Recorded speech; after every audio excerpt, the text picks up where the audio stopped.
Let's have a look at the general framework for headcount optimization that we will use in this course. When it comes to headcount optimization, there are 6 main things that you can do. So first of all, you can adjust the resources to the seasonality. You can increase the productivity and automate. You can change organizational chart and in this way impact the number of people we've got in the firm. You can also try to simply lower the cost of one person, one FTE, or adjust motivation system. Usually when you play with the motivation system, you can do the same work with fewer people. And finally, you can obviously improve processes, which most likely will impact the number of people you need. Now, when it comes to adjusting to the seasonality, we have 2 things here that we can actually consider. So we can either adjust the supply to seasonality of the demand. In other words, have fewer people when we need fewer people and have more people when we need more people. We will discuss this in more details later on, or you can try to shift the demand. And again, there will be some examples for that as well. Now, when it comes to increasing productivity and automation, obviously we have plenty of productivity hacks that can be applied. You can standardize processes or automate either with software or with machines. When it comes to organizational chart, we can simplify the organizational chart, create shared service centers,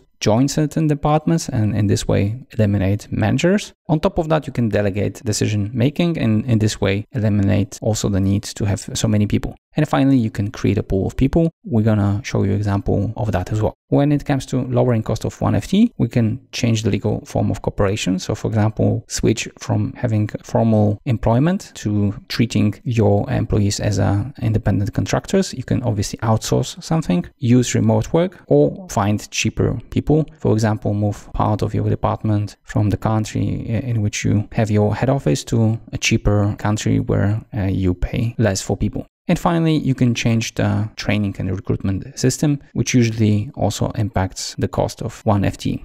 When it comes to adjustments of motivation system, there are 2 things we can consider. One of them is pretty obvious. So you align the motivation system with the goals of the firm. And in this way, most likely people are doing value-added work instead of just being present at work. And on top of that, you can make the motivation system more variable. And in this way, they are again motivated to increase your profits or your revenue. And in this way, relatively people become cheaper.